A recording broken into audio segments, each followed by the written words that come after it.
March 15th, 1944. Somewhere over Brunswick, Germany. The sky isn't cloudy. It's a steel-colored void of anti-aircraft trauma. Captain James Red Holt yanks his P-47 Thunderbolt into a hard left bank, eyes scanning the emptiness above a river of B-17 flying fortresses. 800 bombers, each one stuffed with 10 Americans and enough explosives to end a zip code. They rumble forward like an airborne filing cabinet apocalypse. Somewhere ahead, German fighters are waiting.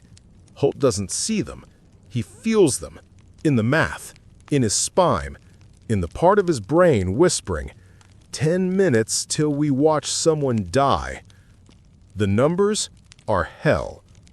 Since January, the 8th Air Force has lost 284 bombers.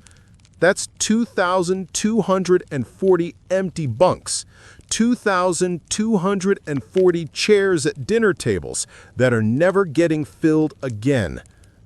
Fighter escorts like Holt's squadron can't cover every angle. The Luftwaffe knows this, so they cheat. They go for the wounded ones, the stragglers, the bombers coughing smoke, feathering props, and bleeding altitude, the easy kills. Yesterday, Holt watched 6 FW-190 swarm a crippled B-17 called Memphis Belle II. 43 seconds later, there was nothing left but aluminum confetti floating down like a military participation trophy. Today's intel briefing confirmed it. German fighters are ignoring the healthy bombers and going full National Geographic documentary on the injured ones. Predators isolate the weak. Nature Channel, but with fireballs. Holt mutters into his oxygen mask, "We're not protecting the right planes." Spoiler, he has no idea. Because in exactly 4 hours, a 24-year-old illustrator from Brooklyn, a guy whose combat experience consists of trying not to spill ink, is going to doodle something so stupid, so reckless, that the squadron commander will call it the dumbest idea I've ever heard. The idea? Make the healthy bombers look damaged. On purpose. Yes, instead of fixing planes, they're going to paint bullet holes on them. American officers stare like someone just suggested replacing machine guns with harsh language. That violates the Geneva Convention, one of them snaps. The Brooklyn artist doesn't even blink. Yeah, but what if it works? Within 30 days, this war crime with a paintbrush will lure 40 German fighters into traps so perfectly engineered that even Sun Tzu would slow clap from the afterlife. And it starts with a German pilot named Josef Pips Priller, who figured something out months earlier. A healthy bomber fights, a damaged one runs, which is German military poetry for why fight the big angry buffalo when you can eat the limping one? So the Luftwaffe starts wolf-packing damaged bombers. They circle, they wait, they smell weakness like middle school bullies. Trail smoke, lose altitude, one prop feathered? Congratulations, you are today's special. American Fighter Command tries absolutely everything. Assign escort fighters to shepherd damaged bombers home. Germans just wait until the escorts hit their fuel limit and turn back. Increase fighter patrols. Germans attack in the gaps. Create new distress signals. Germans jam the frequency. Every fix creates a new problem. Every tactic has a counter. The enemy isn't just shooting them. The enemy is outthinking them. So the generals gather, maps everywhere, ashtrays overflowing. "Gentlemen," Major General Kepner says, voice cracking under the weight of dead air crews, "the enemy has turned our wounded into bait. Translation, we're losing because we look strong." And then comes the Brooklyn artist. He sketches a bomber covered in fake bullet holes, fake smoke trails, fake damage. The squadron bursts out laughing. You want us to paint our planes to look broken? Yes. Why? So the Germans attack the wrong one. The room goes silent, because for the first time in this entire miserable air war, someone isn't thinking like a general, they're thinking like a wolf. Over the next 30 days, B-17s roll out of hangars looking like they've been personally shot by Zeus. Burn marks, smoke streaks, panels shaded to look ripped open. From a distance, they look like easy prey. German fighters dive in eager to finish off the wounded stragglers, and instead meet fully armed bombers escorted by furious Thunderbolts itching for payback. At first, nobody believed it. Fake bullet holes, burn streaks painted onto the fuselage, a bomber crew chief spending 3 hours smudging soot onto a perfectly healthy B-17 like it's getting ready for a Broadway performance of Les Mis Flak Edition. Ridiculous. Until it wasn't. The first test came on March 18th. Over the Dutch coastline, a flight of B-17s headed toward Germany. One of them, Betty's Revenge, looked like it had already lost the fight. Its prop cowling was streaked with black soot. The tail had painted-on shrapnel scars. A section near the fuselage looked scorched, like a fire had been put out. German ground controllers spotted it immediately. Straggler at 5 o'clock, engine failure. Except the engine was fine. It purred like a sewing machine blessed by Rosie the Riveter. 4 FW-119s dived, hungry for the easy kill.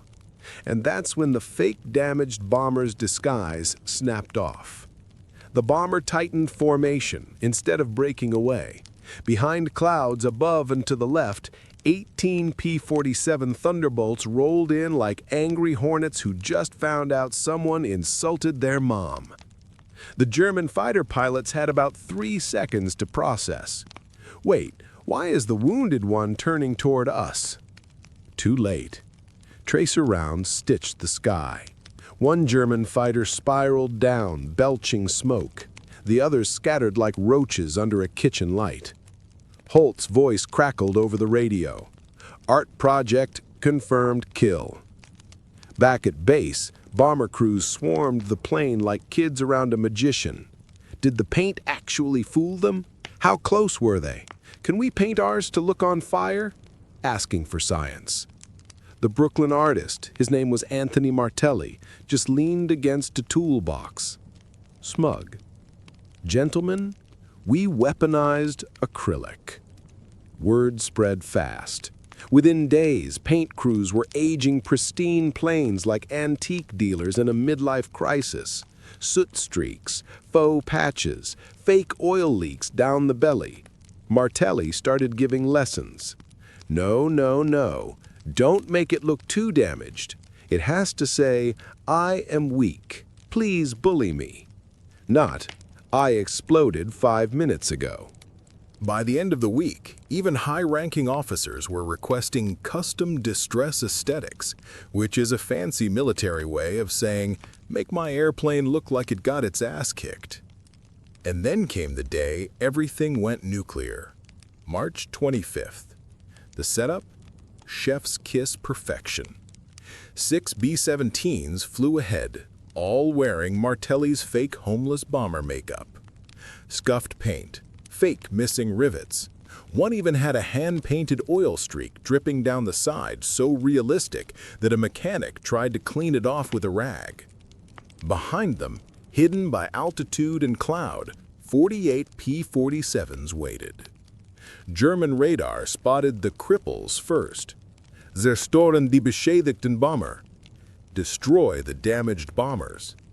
FW-190s and BF-110s swarmed. They didn't check their surroundings. They didn't look for escorts. Why would they? Predators don't scan for threats when dinner is limping. And then Holt called it.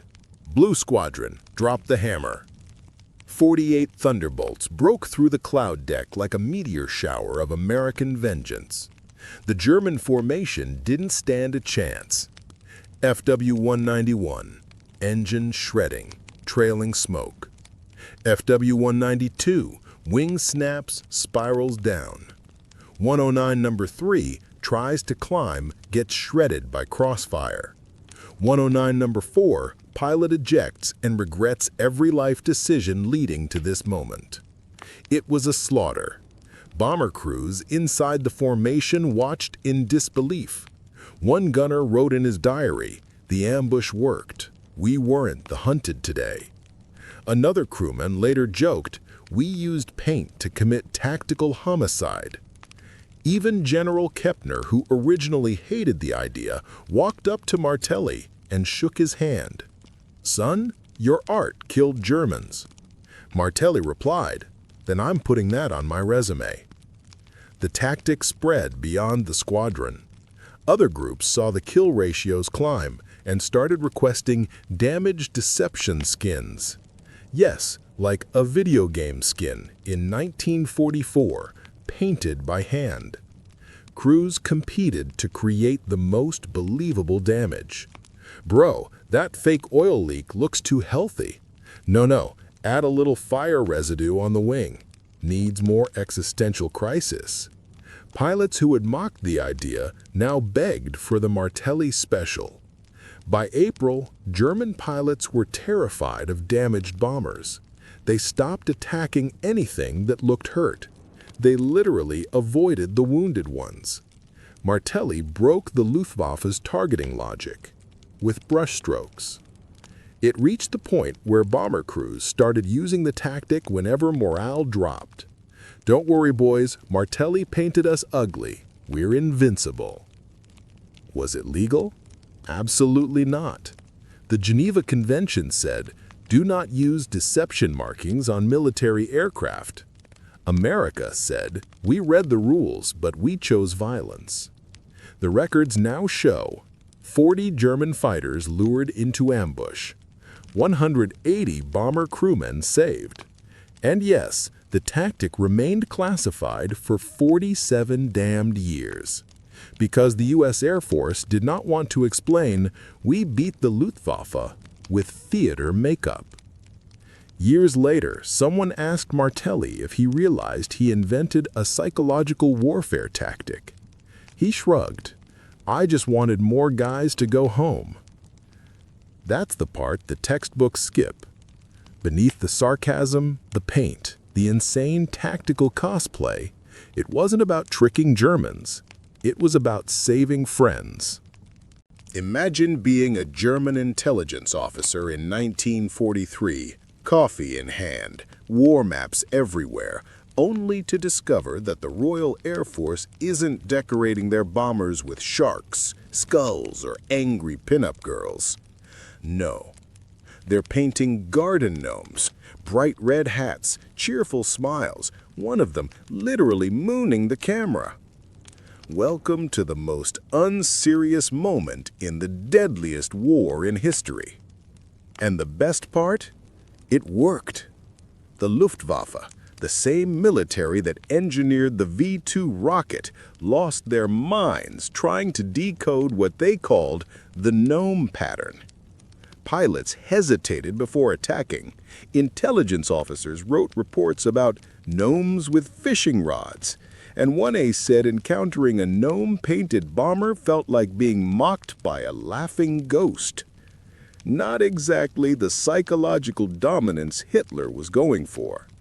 Before we get deeper into the story of how a $2 garden statue broke German military logic, punch the like button and subscribe, because we're just getting started, and YouTube only shows these videos to people who enjoy unhinged history. You're watching Beyond the Trenches. Strap in, because this is the story of how the RAF accidentally invented psychological warfare with a garden gnome. It started as a joke. Pure, stupid, glorious humor. Peter "Nobby" Clark, buys a tiny ceramic garden gnome on leave for the price of 2 sandwiches and a warm beer. Somehow, this lifeless lawn ornament becomes the most disruptive psychological weapon of 1943. Clark's ground crew paints the gnome, Reginald, on the nose of their Lancaster bomber with the same loud clown color palette as the original. It looks ridiculous, like someone glued a Home Depot flyer onto a 30-ton engine of death. Then they go to war with it. January 23, 1943, Dusseldorf rail yards. The crew scores 3 victories. They don't die. They don't get lost. They cause at least one German officer to doubt reality. They land at 0347, exhausted, smoke-stained, and every crew on the airfield crowds around, not to congratulate them for surviving, but to admire the gnome. Within a week, 7 Lancasters at the base are rocking gnome nose art. Within a month, entire squadrons are deploying cartoon lawn ornaments as unofficial RAF doctrine. Somewhere in Berlin, a man with a clipboard will soon question his life choices. Because by spring 1943, German intelligence starts intercepting reports describing the gnome bombers. They analyze them, they categorize them, they develop theories. This is where the story leaves the runway and starts climbing into pure insanity. Enter the Luftwaffe. German intelligence ran like a machine. Everything labeled, sorted, indexed, filed. If a bomber had shark teeth, intimidate. If a pilot had 23 kill marks, avoid. If a squadron had the same emblem, track patterns. It worked on logic. Then, boom, a gnome appears. Then 7. Then an entire squadron of garden fairies armed with fishing rods. The system sputters. Major Hayo Hermann, architect of Germany's ruthless night fighter doctrine, writes later that the nose art created analytical chaos. Imagine being an officer tasked with protecting the Reich from strategic bombers, and now you're filing documents that read, Gnome number 14, fishing rod, drunk. One Halifax bomber even had a gnome riding a bomb like a rodeo cowboy. If Quentin Tarantino directed a war documentary, it would start here. The Germans respond like Germans. We must organize this. They literally create Gartenswerk Index, the Garden Gnome Index. They photograph gnome bombers. They chart gnome patterns. They interrogate POWs about hat colors.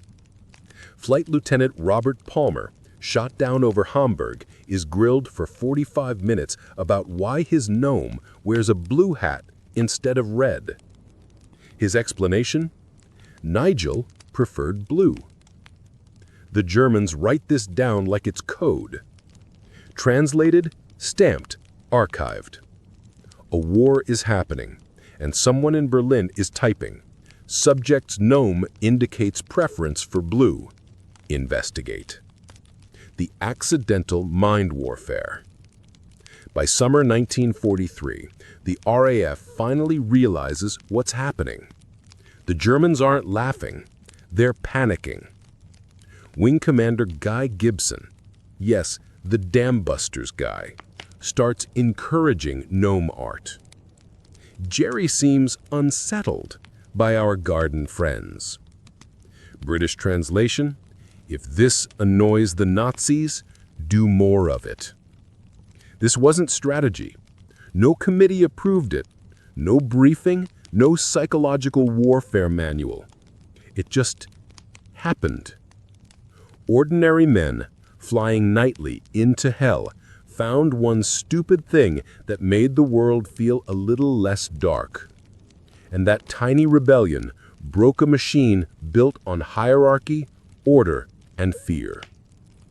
Because the Luftwaffe, efficient, rigid, serious, could handle bombs, fire, skilled pilots, but they could not handle absurdity. Professor R.V. Jones, head of British Scientific Intelligence, puts it perfectly. The enemy expends more effort trying to understand what doesn't matter than countering what does. The gnomes weren't just nose art. They were the weaponization of nonsense. And nothing in the German playbook prepared them for that. Now picture this. June 16th, 1943. Cologne, night raid. Oberleutnant Werhelm Jonen, the Luftwaffe's golden boy, 34 kills, a hunter of bombers, a man whose full-time job is erasing aircraft from existence. He stalks a Halifax through moonlit cloud cover, lines up the perfect firing solution, finger on the trigger, then his radar operator says the words no German pilot should ever hear. It has a gnome. Jonen freezes. Not because he's scared, not because he's merciful, because his brain simply refuses to process garden decor on a weapon of war. Why would they mark it that way? Is it a decoy? A special operations aircraft? 3 seconds of existential confusion. That's all. 3 seconds.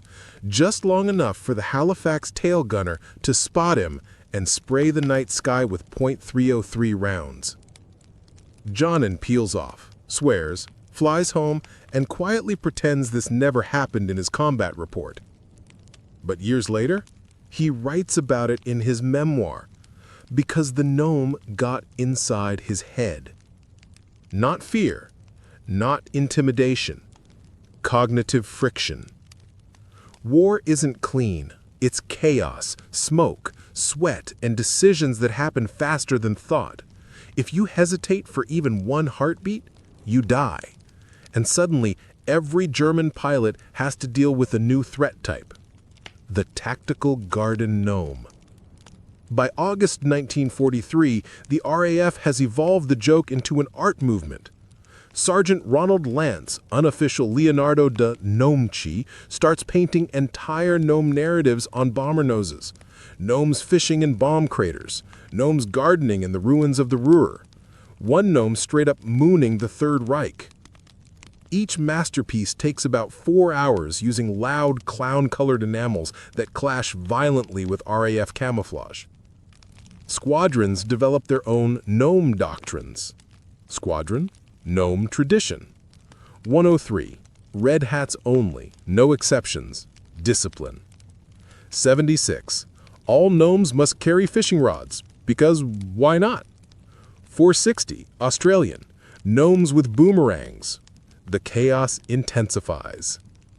No pattern, no logic, no structure, which is exactly why the Germans can't solve it. You can't crack a code that doesn't exist. Meanwhile, in the Air Ministry, some pencil pusher tries to write a rule banning gnomes. The official response? Air Ministry Order 1098 basically says, we don't get it, but morale is up, so continue your goblin activities. Air Chief Marshal Arthur I bomb cities before breakfast says it even better. If painting Mickey Mouse on a Lancaster helps my crews come home, I don't care. If it bothers Jerry, even better. If it does both, it's the cheapest weapon we've got. Cost of a gnome? 4 hours of a ground crew member's time. 5 shillings worth of paint. Cost to the Luftwaffe? Hundreds of man-hours analyzing hat colors. A bargain. The German perspective gets even worse. Captured intelligence reports show that out of 16 bombers spotted in a single night, 13 were described purely by their gnome markings. Controller's radio, engaging a Lancaster with a gnome. But the problem is, there are dozens of gnome Lancasters, which means no one knows who's attacking what anymore. Downed RAF crews are interrogated. What do the gnomes mean? Are they magic symbols? Are you cursing our pilots? Meanwhile, the British airmen are like, "Sir, we just thought it was funny." And then the realization hits. The gnomes are meaningful and meaningless at the same time. They boost morale. They have zero tactical purpose. The contradiction is unsolvable. Gnome art peaks in late 1943, fades in 1944 as the war shifts to daylight bombing and standardized paint jobs. By the war's end, only 15% of aircraft still carry nose gnomes. The last one, a Lancaster from 103 Squadron, flies its final mission on March 22, 1945. Reginald III survives the war and retires to the RAF Museum in Hendon, where he quietly judges tourists. Why did something so stupid work so well? Because the German war machine was powerful, but fragile. They could calculate fuel loads, bomber streams, ground radar intercept solutions, but they could not handle irrationality. Every hour spent analyzing gnomes was an hour not spent analyzing real threats. Every tiny pause was a moment of life for an RAF crew. Today, militaries call this PSYOP. Back then, it was just a tired airman who needed a laugh. A joke became disruption. Absurdity became strategy. Humanity became a weapon. The Germans expected cold, efficient warriors. What they got were cheerful garden gnomes painted on bombers that still killed with ruthless precision. That contrast, lethal capability wrapped in absurd humor, was more psychologically destructive than any skull, shark mouth, or pinup girl. Because even in hell, the RAF remembered something crucial. They were still human. They could drop bombs at midnight and still laugh at a stupid ceramic gnome. And if that also drove the Nazis insane, bonus. When the war finally coughed out its last tired breath and Europe was left smoking like a burnt-out engine, governments began the quiet cleanup. Medals handed out, paperwork stacked into mountains, trauma swept under emotional carpets. But the gnomes did not retire gracefully. The RAF boxed equipment, archived flight logs, dismantled bases, and somewhere in the labyrinth of British logistics, a clerk stared at a form that genuinely included the line, disposition of nose gnome, museum, or incineration. British bureaucracy at its peak. Meanwhile, in 1946, Allied interrogators sat across from defeated German officers expecting revelations about secret weapons, radar networks, and high command strategies. Instead, more than one German officer leaned forward and whispered, "So, what was with the gnomes?" One swore they were part of a British magic ritual. Another insisted the gnomes changed color in flight. A third, exhausted from losing a war and his sanity, admitted softly, one should not be attacked by a bomber that smiles. Imagine fighting a terrifying flying slaughterhouse powered by 4 roaring Merlin engines, then feeling mocked by its cheerful gardening mascot. Reginald III, the final surviving gnome, didn't go down with his Lancaster. The crew protected him like royalty. When the aircraft was scrapped, someone physically unbolted the nose panel and smuggled it away until the world stopped exploding. Today, Reginald sits behind glass at the RAF Museum in Hendon, staring out like an aging rock star who used to headline night raids over the Ruhr. Children point. Tourists smile. Old RAF veterans, they salute. Because it wasn't paint. It was identity. A tiny rebellion against death. Eventually, Military doctrine caught up to what these tired young men already knew. Absurdity is a weapon. Not every strike has to destroy steel. Some only need to destroy certainty. Decades later, a U.S. Army manual would formalize what the RAF stumbled into accidentally: confuse the enemy faster than he can make decisions. The Luftwaffe operated on precision, range calculations, grid references, fuel loads, kill ratios. The RAF hit them with chaos, nonsense, and obnoxious clown colors. To British air crews, the gnome meant comfort. To German analysts, it meant corruption of order.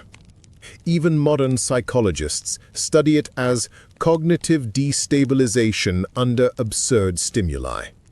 Translation: the gnome broke their brains. There's a story buried deep in an oral history archive. A Lancaster returns after a brutal night mission. Engine shredded, hydraulics bleeding, flak holes stitched through the fuselage like bullet tattoos. The crew crawls out, shaking. Ground mechanics swarm the aircraft, but the nose artist ignores the damage. He climbs a ladder and presses his hand against the gnome's painted hat. Still there, still smiling. He climbs down and whispers to the pilot, "He made it. So did you." It wasn't superstition, it was a lifeline. History books obsess over maps and generals, but they skip the part where war sometimes hinges on something utterly stupid. Because stupidity, chosen stupidity, is a form of resistance. The RAF didn't paint gnomes to win the war. They painted them to stay human. And nothing terrifies an oppressive system more than people who refuse to surrender their humor. In the late 1950s, museum staff asked the surviving 103rd Squadron veterans whether the faded paint on Reginald should be restored. The old men, once boys who flew through fire, wrote back, "Touch the gnome and we riot." So he stayed, still ridiculous, still defiant. Proof that even in hell, someone had the audacity to say, "Yeah, let's paint a smiling garden goblin on our war machine." Because if you can laugh while flying into flak and tracer fire, you're already undefeated. Wars end, people fade, stories evaporate into textbooks. But somewhere in a quiet museum in London, behind a sheet of polished glass, a gnome stares back, smiling, absurd, immortal. A reminder that insanity can be resistance, humor can be armor, and in a world that tries to turn men into machines, a painted lawn ornament can still whisper, "No, you don't own my soul."